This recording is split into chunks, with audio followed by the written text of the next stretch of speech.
حديث النور والصدق هو الداعي إلى الحق يجمعه البخاري ويهديه إلى الخلق.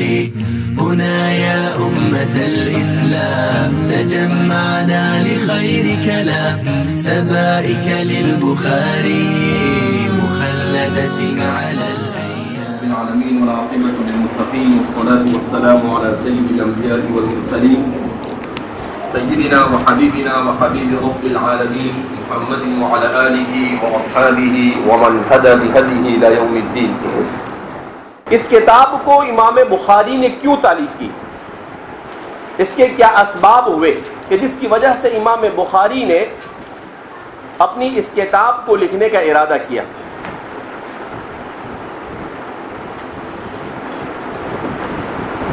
تو اس سلسلے میں خود امام بخاری کے الفاظ ہیں.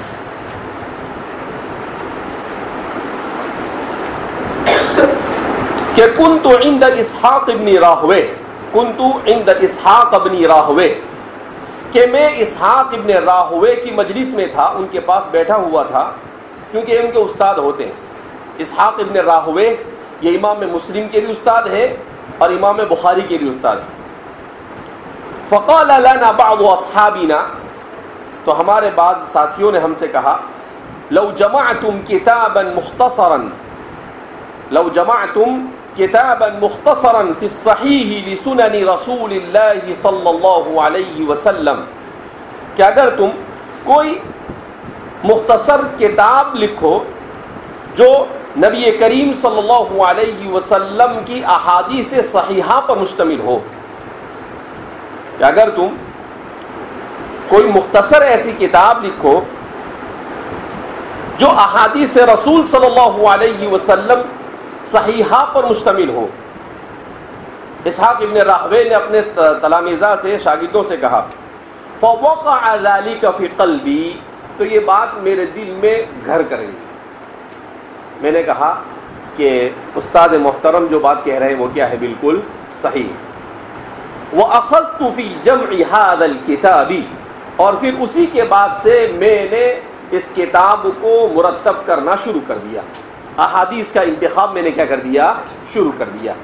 تو مطلب کیا ہوا کہ ایک سبب تو یہ بیان کیا جاتا ہے کہ امام بخاری کے استاد اسحاق ابن راہوے نے اپنے تلامذہ کو اس بات پر آمادہ کیا کہ وہ ان میں سے کوئی کھڑا ہو اور ایسی کتاب تصنیف اور تالیف کرے جس میں نبی کریم صلی اللہ علیہ وسلم کے فرامین مبارکہ کو صحت کے ساتھ جمع کیا جاوے اور اختصار کے ساتھ. تو امام بخاری فرماتے ہیں کہ مجھے اپنے استاد کی رائے بڑی پسند آئی. اس سے ایک بات تو یہ سمجھ میں آئی کہ ہونہار طالب علم کا کام یہ ہوتا ہے کہ استاد درس میں جو کہے اس پر عمل کرنے کی مکمل کوشش کرے. کما سعى البخاری، جیسا کہ امام بخاری نے کیا. تو کیا اپنے استاد نے یہ بات کہی، استاد کا بھی کمال اور شاگرد کا بھی کمال. حالانکہ اسحاق ابن راہوے خود یہ کام کر سکتے تھے، لیکن انہوں نے چاہا کہ بھئی میرے تلامذہ میں ایسے لوگ تیار، اس کو کہتے ہیں افراد سازی. اس کو کیا کہتے ہیں، افراد سازی. کہ انہوں نے اپنے طلباء کے درمیان یہ بات اور ان کو یہ نصیحت اور یہ وصیت کہہ کر انہیں کام پر ابھارا اور آمادہ کیا. تو استاد کا کام یہ ہونا چاہیے کہ جو چیز امت کی زمانے میں جس کی ضرورت ہو، اس ضرورت کو دین کی سربلندی کے لیے اپنے طلباء کو اس پر آمادہ کرے. ایسا نہیں آیا، ترجمہ کیا، شرح کیا اور چل دیا. نہیں، آپ صلی اللہ علیہ وسلم نے کیا کیا، وحی نازل ہوئی تو صرف یہ کیا، صحابہ کو پڑھ کر سنا دیا اور ان کو سمجھا دیا اور چلے گئے. نہیں، نبی کریم صلی اللہ علیہ وسلم نے رجال سازی کا کام کیا. کس کا کام کیا؟ رجال سازی. دنیا میں سب سے مشکل کام رجال سازی. حضرت مولانا علی میاں ندوی نور اللہ مرقدہ نے اپنی کتاب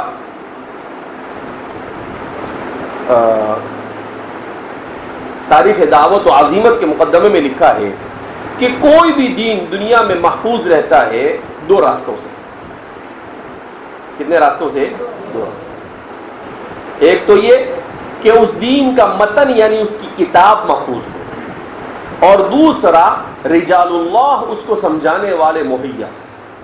تو فرماتے ہیں دین اسلام کے ساتھ اللہ رب العزت نے ہمیشہ دستگیری کی، اور اللہ رب العزت نے جہاں پر اس کتاب کے الفاظ اور معانی اور اس کی عملی صورت کو محفوظ کیا، وہیں پر ہر زمانے میں ایسے رجال کار کو کھڑا کیا جنہوں نے اس زمانے کے تقاضے کے مطابق دین اسلام کو سمجھانے کی کوشش کی. اسی لیے نبی کریم صلی اللہ علیہ وسلم نے ارشاد فرمایا لا تزال طائفة من امتی منصورین علی الحق لا يضرهم من خذلهم، کہ میری امت میں ہمیشہ ایک جماعت ایسی پائی جائے گی جو منصورین علی الحق، جس کا کام صرف یہ ہوگا کہ حق کی نصرت کی جائے،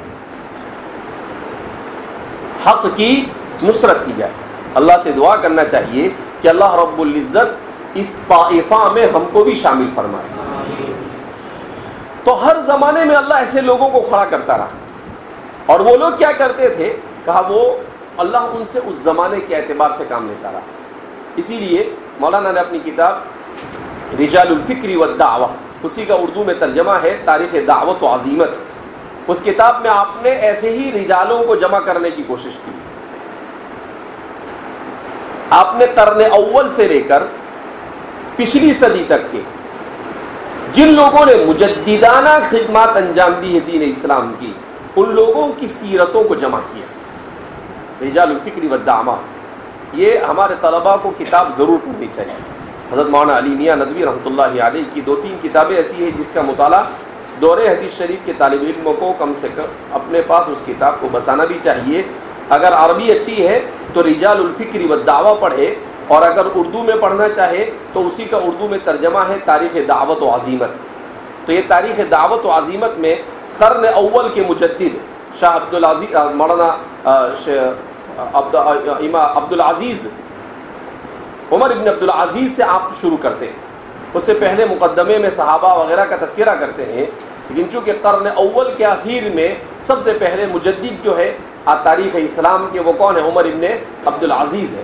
تو ان کے حالات لکھتے ہیں اور ان کے کیا مجددانہ کارنامے رہے اسے وہ بیان کرتے ہیں. پھر اس کے بعد امام شافعی کا تذکرہ کرتے ہیں. ایسا نہیں ہے، اسی لیے اللہ کے رسول صلی اللہ علیہ وسلم نے کہا لا تزال طائفۃ، حضور نے ایسا نہیں کہا لا یزال رجل کہ ہر زمانے میں ایک آدمی پیدا ہوگا، نہیں، طائفۃ لفظ بھی استعمال کیا طائفۃ کا، ایک مختصر جماعت، بڑی جماعت بھی نہیں. ایسا نہیں کہا لا تزال امۃ، ایسا نہیں کہا لا تزال شرذمۃ، شرذمۃ اور چھوٹا ہو جاتا ہے. طائفۃ کہا جو نہ بہت بڑا طائفہ اور نہ بہت چھوٹا ہو. اس کو کہتے ہیں فقہ اللغہ، اس کو کیا کہتے ہیں؟ فقہ اللغہ. عربی زبان جو ہے یہ بڑی جامع زبان ہے. اس زبان کے بڑی خصوصیتیں ہیں. اس میں سب سے بڑی خصوصیت یہ ہے کہ اس زبان میں الفاظ اور اس کے الفاظ بہت زیادہ ہیں. دنیا کی کسی زبان کے پاس اتنے الفاظ اور کلمات نہیں جتنے کس کے پاس ہے عربی. آج تک کہ اس کو شمار ہی نہیں کیا جا سکا، اور جس نے شمار کیا وہ کہتا ہے کہ ایسا لگتا ہے کہ 10-12 کروڑ سے کم ہو، اتنے الفاظ. اسی لیے میں اس کو ایسے سمجھاتا ہوں کہ عربی زبان ایسی ہے کہ اس میں ایک معنی کے لیے متعدد کلمات ہے اور ایک کلمے کے متعدد معانی. کچھ سمجھ میں نہیں آیا؟ ایک کلمے کے متعدد معنی اور ایک معنی کے لیے متعدد کلمات، دونوں الگ الگ چیزیں. دونوں کیا ہے؟ الگ الگ چیزیں. آپ کہیں وہ کیسے الگ الگ؟ اس کو مثال سے سمجھاتا ہوں. آپ نے جو پڑھا اسی مثال سے میں سمجھاؤں. جیسے آپ نے پڑھا اصول شاشی میں جاریۃ، کیا پڑھا آپ نے؟ عین. آپ نے پڑھا ہوا اسے نہیں سمجھ میں آئے گا کہ جاریۃ کے ایک معنی تو ہے السفینۃ اور دوسرا معنی ہے باندی. اسی طریقے سے عین، اس کے ایک معنی آتا ہے چشمے کے، اور دوسرے معنی اس کے آتے ہیں سورج کی ٹکیا کے، تیسرے معنی اس کے آتے ہیں کسی بھی چیز کے جو محسوس ہو، بیع العین بالعین۔ ہدایہ کے اندر میں آپ نے پڑھا ہوگا، کتاب البیوع اچھی طرح سے پڑھا ہو کہ بیع کی قسمیں ہوتی ہیں 4 ابتدائی طور پر، بیع العین بالعین، بیع الدین بالدین، بیع العین بالدین، بیع الدین بالعین۔ بولے گئے کچھ منتر تو نہیں پڑھ رہے؟ تو اس میں بیع العین بالعین کا مطلب کیا ہوتا ہے؟ چیز کی بیع چیز سے، سامان کی بیع سامان سے، اس کو کہتے ہیں بیع العین بالعین، عین کی بیع عین سے، کہ یہ سامان ہے، اس کی بیع میں اس کے ساتھ کروں تو یہ کیا ہے کہ یہ آپ لے لیجئے اور یہ دے دیجئے، تو اس کو کیا بولیں گے؟ بیع العین بالعین۔ بیع الدین بالدین، پیسے کی بیع پیسے سے، جس کو صراف کرتے ہیں، ایکسچینج کرنے والے کرتے ہیں، کہ ریال دیا اور روپیہ لے لیا، ڈالر دیا روپیہ دیا، روپیہ دیا ڈالر لیا، تو اس کو کہتے ہیں بیع الدین بالدین، اس کو کیا کہتے ہیں؟ اور ہوتا ہے بیع العین بالدین۔ اب میں ہدایہ پڑھانے نہیں بیٹھا ہوں بھائی، میں بخاری پڑھا رہا ہوں۔ ہاں بہرحال تو میں کیا سمجھا رہا تھا کہ عربی زبان میں ایک کلمہ جو ہوتا ہے اس کے بہت سارے معنی، اور ایک معنی کے لیے بہت سارے کلمے، ایک معنی کے لیے بہت سارے کلمے۔ یہ تو ثابت ہو گیا کہ ایک کلمے کے بہت سارے معنی۔ اب ایک معنی کے لیے بہت سارے کلمات کا کیا مطلب ہے؟ جیسے عربی زبان میں آپ کو تلوار کا نام چاہیے، تو عربی زبان میں تلوار کے 300 سے زیادہ نام۔ کتنے؟ اگر تلوار بالکل سیدھی ہے تو اس کا نام کچھ اور ہے، تلوار اگر کچھ ٹیڑھی ہے تو اس کا نام الگ۔ عربی میں آپ کو گھوڑے کا نام تلاش کرنا ہے تو آپ بولیں گے حصان ان کہتے ہیں، فرس ان کہتے ہیں، نہیں، عربی زبان میں گھوڑے کے 1000 نام، زیادہ نہیں۔ بعض لوگوں نے مستقل کتاب لکھی اسماء الفرس، جس میں صرف گھوڑے کے نام اور اس کے فروق کو بیان کیا، اس کے فروق کو کیا کیا گیا؟ بیان کیا۔ اس کو کہتے ہیں فقہ اللغہ۔ کیا کہتے ہیں اس کو؟ یہ فقہ اللغہ کی طرف کیسے گاڑی چلی گئی؟ ہاں لا تہاں طائفتن سے گاڑی پھسل گئی۔ تو میں کہہ رہا تھا طائفتن، تو اب یہ جیسے جماعت ہے، تو جماعت کے لیے عربی زبان کے اندر میں شرذمتن بھی آتا ہے، طائفتن بھی آتا ہے، امتن بھی آتا ہے، لیکن یہ مترادفات نہیں ہے۔ کہنے کو تو مترادفات ہے، لیکن حقیقت کے اعتبار سے مترادف نہیں، بلکہ اس میں ہر کلمہ میں کوئی نہ کوئی بنیادی فرق ہوتا ہے، کوئی نہ کوئی بنیادی فرق ہوتا ہے۔ تو جیسے میں نے بھی آپ کو بتایا کہ امتن کہتے ہیں بہت بڑی جماعت، اور اس کے بعد شرذمتن کہتے ہیں چھوٹی سی جماعت کو، شرذمتن قلیلون۔ اسی لیے تحقیر کے لیے فرعون نے کہا تھا حضرت موسیٰ علیہ السلام اور بنو اسرائیل کے سلسلے میں، ان ہؤلاء لشرذمۃ، ایک تو شرذمہ اور پھر اس کے بعد اس کی صفت کیا لاتا ہے؟ قلیلون، جبکہ صفت کی ضرورت نہیں تھی اس کے بعد لایا، وہ یہ بتانے کے لیے ان کی تو کوئی وقت نہیں ہمارے سامنے، کہا یہ تو بچونگڑی جماعت ہے، چھوٹی سی جماعت ہے۔ اور طائفہ کہتے ہیں ان دونوں کے بیچ میں۔ اسی لیے قرآن کریم کی تفہیم کے لیے لوگوں نے بڑے عجیب عجیب کام کیے۔ الوجوہ والنظائر فی القرآن، ایک مستقل ایک علم ہے جس کو کہتے ہیں الوجوہ والنظائر فی القرآن۔ کیا مطلب؟ کہ ایک کلمہ ہے وہ قرآن کریم میں کتنے معنی میں استعمال کیا گیا، جیسے کتابن، اب یہ کتابن قرآن کریم نے کتنے معنی کے لیے استعمال کیا؟ 8 معنی کے لیے، 10 معنی کے لیے۔ بعض کلمات ایسے ہیں ایک کلمہ ہے لیکن قرآن کریم نے اس کو 25 معنی کے لیے الگ الگ جگہ پر استعمال کیا۔ کتنے معنی کے لیے؟ 5-10 تو بالکل نارمل ہے، یہ ہے ہی عربی زبان ایسی۔ تو حضور نے بھی تو ہر زمانے میں متعدد لوگ ہوا کرتے ہیں، طائفہ ہوتا ہے، جس علاقے میں جیسے انسان کی ضرورت ہوتی ہے اسلام کو سمجھانے کے لیے، اللہ ویسے لوگوں کو اس علاقے میں کیا کر دیتے ہیں، کھڑا کر دیتے ہیں، اور وہ برابر دین اسلام کی سربلندی کے لیے خدمت انجام دیتے رہتے ہیں۔ امام بخاری یہ 30ویں صدی کے مجددین میں ان کا شمار ہوتا ہے۔ ان کا شمار کس میں ہوتا ہے؟ قرن ثالث کے مجددین میں ہوتا ہے۔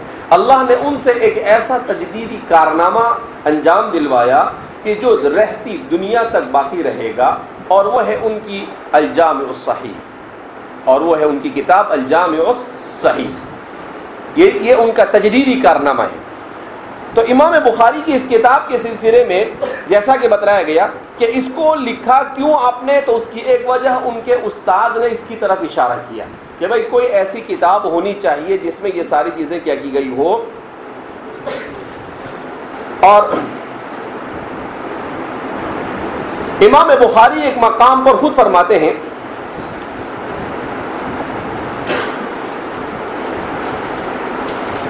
کہ میں نے اپنی اس کتاب کو 16 سال کی مدت میں تیار کیا۔ کتنی مدت میں؟ 16 سال۔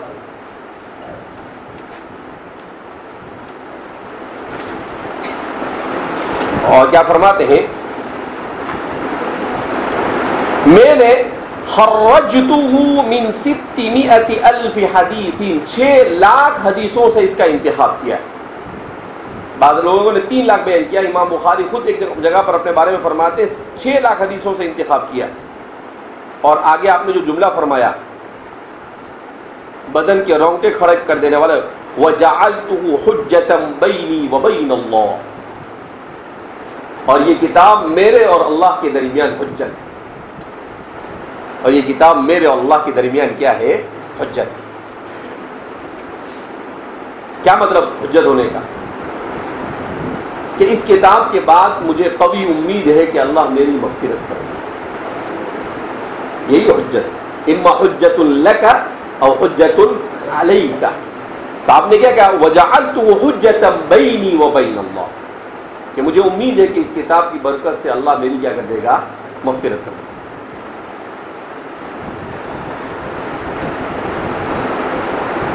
اسی لیے امام بخاری کے سلسلے میں بیان کیا جاتا ہے کہ امام بخاری ایک موقع پر فرماتے ہیں کہ میں نے ایک مرتبہ خواب میں دیکھا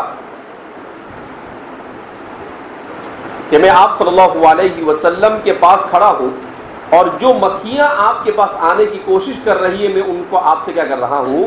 دور کر رہا ہوں۔ تو میں نے کسی سے پوچھا تو کسی نے کہا کہ آپ صلی اللہ علیہ وسلم کی طرف جو جھوٹ نسبت کی گئی ہوگی آپ ان کو آپ سے دور کریں گے۔ امام بخاری فرماتے ہیں۔ اب آپ سوچتے ہوں گے کل سے لے کر اب تک کے 3-4 خواب سنا دیے، یہ کیا ہے؟ کہ خواب حجت بھی ہے کیا؟ تو آپ صلی اللہ علیہ وسلم نے رؤیا صادقہ کو کیا کہا ہے؟ اگر حجت نہیں ہے مگر بہرحال کسی بھی کام کی مقبولیت کے نشانی اور علامت ضرور ہے۔ کسی بھی کام کے مقبولیت، اور اسی لیے آپ صلی اللہ علیہ وسلم کو جو نبوت ملی تو اس نبوت میں بھی آپ صلی اللہ علیہ وسلم کے سلسلے میں ام المؤمنین عائشہ صدیقہ رضی اللہ تعالی عنہا فرماتی ہے کہ آپ کے اوپر وحی کیسے شروع ہوئی؟ الرؤیا الصادقہ، کہ آپ کو خواب دکھتے تھے نبوت سے ملنے سے پہلے، اور اس خواب میں آپ جو چیز دیکھتے تھے دن میں ہو بہو وہ چیز ویسے ہی واقع ہو جاتی، جیسا خواب میں دیکھا ویسے ہی واقع ہو۔ تو اسی لیے کہتے ہیں کہ رؤیا الصادقہ، ٹھیک ہے، انسان جو ہے یہ بڑا کمزور ہے، تو اللہ رب العزت کبھی کسی کو خواب دکھا کر، کبھی خود اس کو خواب دکھا کر اس کی حوصلہ افزائی کرتا ہے۔ کیا کرتا ہے؟ اس کی حوصلہ افزائی کرتا ہے۔ اس سے بندے کی حوصلہ افزائی ہوتی ہے، اور بندہ کسی بھی کام کو بڑے انہماک اور شوق کے ساتھ کرنے پر کیا ہوتا ہے؟ آمدہ ہوتا ہے۔ تو عام طور پر جو بھی ایسے بڑے لوگ ہوتے ہیں، خود امام ابو حنیفہ کے سلسلے میں آپ نے بارہا سنا ہوگا کہ امام صاحب نے ایک مرتبہ عجیب خواب دیکھا۔ اس خواب میں آپ نے دیکھا کہ آپ صلی اللہ علیہ وسلم کی قبر اطہر کو آپ کھود رہے ہیں، اور اس میں سے آپ ہڈی وغیرہ کیا کر رہے ہیں؟ نکال رہے ہیں. تو وہ بے چین ہو گئے. ایسا لگا کہ بڑا عجیب و غریب خواب ہے. تو ان کے زمانے میں محمد بن سیرین تھے, تعبیر رؤیا کے امام مانے جاتے ہیں. تو کسی کے ذریعے سے امام صاحب نے ان سے پوچھوایا, لیکن کہا نہیں کہ وہ خواب کس نے دیکھا. تو پوچھنے والے نے عام آدمی ہوگا, اس نے جا کر پوچھا. تو محمد بن سیرین تو بہرحال امام و تعبیر رؤیا تھے. انہوں نے کہا کہ تو نے نہیں دیکھا ہے. انہوں نے کیا کہا, یہ خواب تیرا دیکھا ہوا نہیں ہے, یہ خواب کس نے دیکھا وہ پہلے بتاؤ, اس کے بعد تعبیر بتائی گئی. بہت اصرار کیا تو انہوں نے بتلایا. تو کہا برابر, جس نے دیکھا وہ صحیح دیکھا. کہا اس کی تعبیر یہ ہے کہ نبی کریم صلی اللہ علیہ وسلم کی لائی ہوئی شریعت کو پوری گہرائی سے سمجھیں گے اور سمجھ کر پوری انسانیت تک اس کو پہنچائیں گے. خواب کیسا اور تعبیر کیسی؟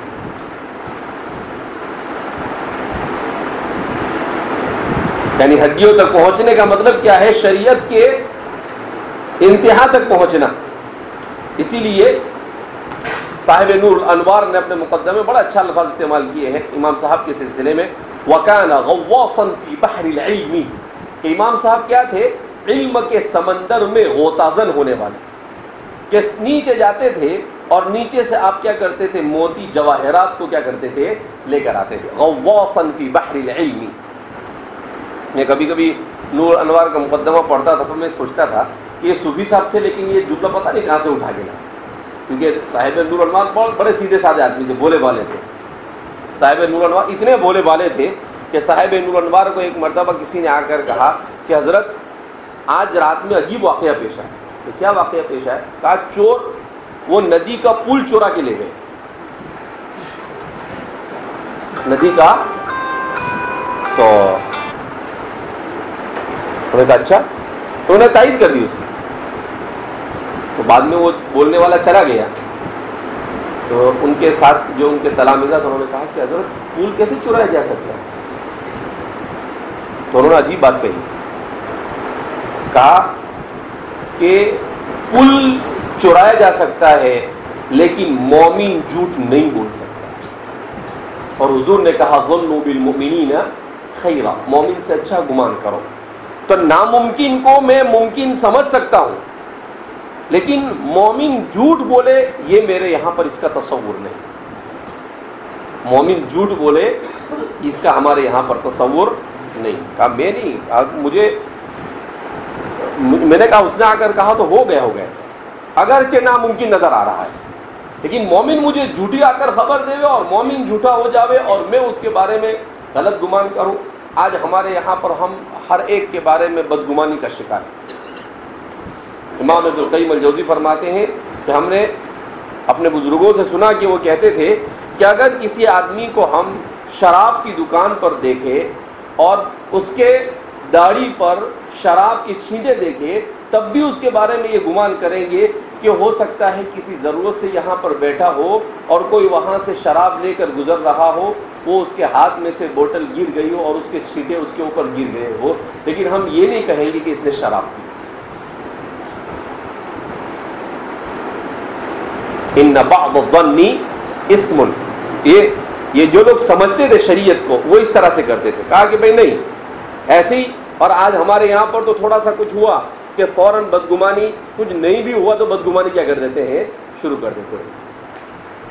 استاد شاگرد کو نہیں چھوڑتا ہے, شاگرد استاد کو نہیں چھوڑتا ہے, اور ایک دوسرے کو. تو یہ بدگمانیاں یہ بہت بری چیز ہے. آدمی کو ہمیشہ دوسروں کے ساتھ کیسا گمان رکھنا چاہیے.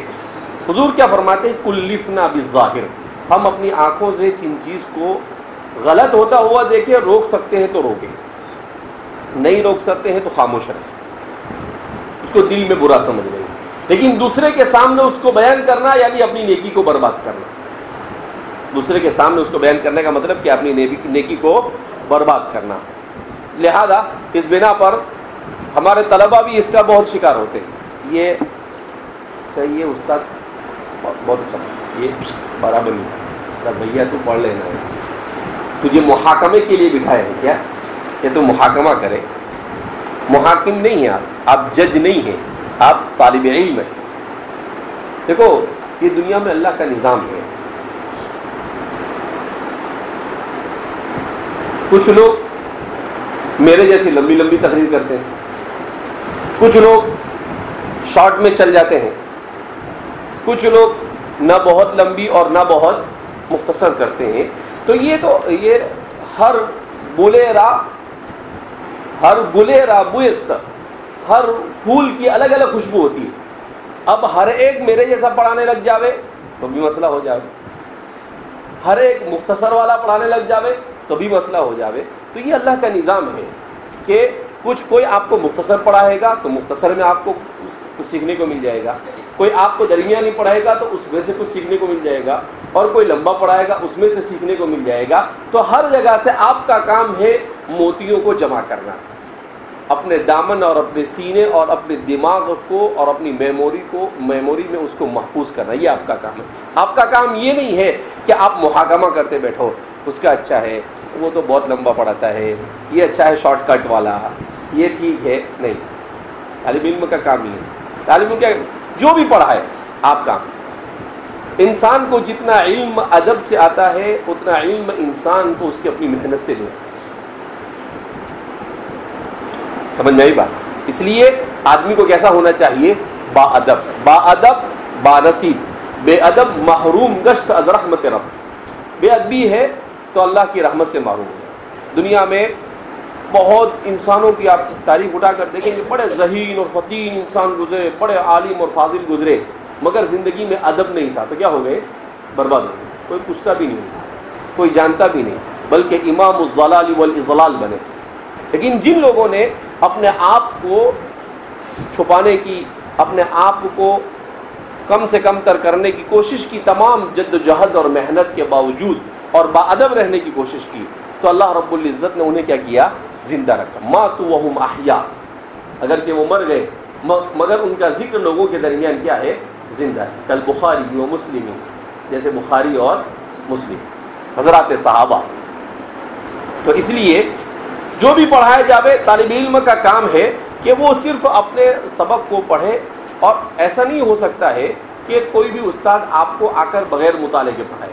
استاد بے وقوف نہیں، ہر ایک مطالعہ کر کے آتا ہے، لیکن ہر ایک کا اپنا طریقہ ہوتا ہے.